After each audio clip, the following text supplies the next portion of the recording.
Today's story is about Hoang Vinh, 36, who lives in the Dong Phu district in Vietnam.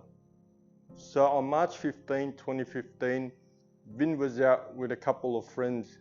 They were drinking and having a good time. So they decided to go back to one of their friends' house. When they got back there, they were drinking. One of the friends who was there, his name was Bin, he didn't drink. While Vinh was drunk, he offered Bin a drink. Bin said no.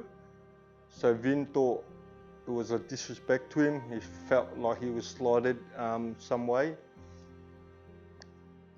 And surely because of the alcohol, that it was affecting his judgment. So what he did next was he picked up a bottle and he smacked it over Bin's head, knocking him to the ground. And then as Bin was falling back, he hit his head on the concrete pavement. The ambulance arrived, took Bin to the hospital. He fell into a coma. 2 days later, he unfortunately passed away. At that time, Vinh went on the run for a few days, and then he decided to hand himself in because the police already knew who it was. And this is where the story gets truly like stupidity at its best.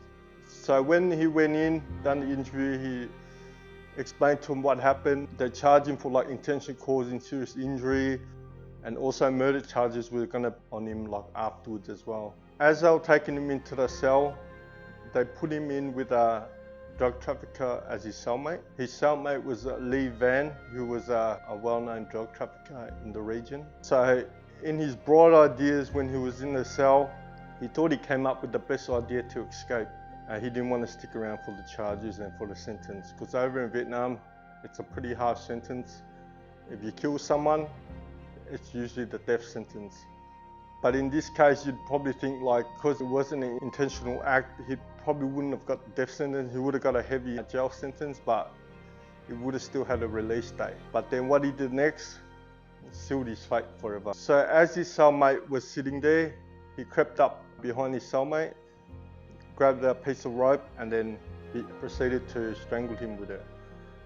Killed him, laid him back on the bed, and then started banging on the cell door for the guards to come. So as he's doing that, screaming, banging on the cell door, the guards come, they open the door, they run in, and his bright idea was to wrestle them both and run out of the cell and get out of the building. But little does he know, the whole place is like a fortress, you're not gonna escape. So obviously he didn't get very far. He got through like a couple of gates, they tackled him, and then they brought him back into the same cell that he tried to escape from, minus his cellmate. And then of course after that, he got charged for murder for his cellmate.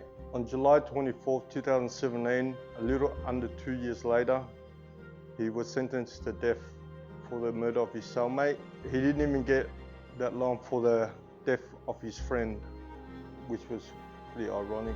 That sealed his fate. So a few weeks later, the guards came to his door early in the morning.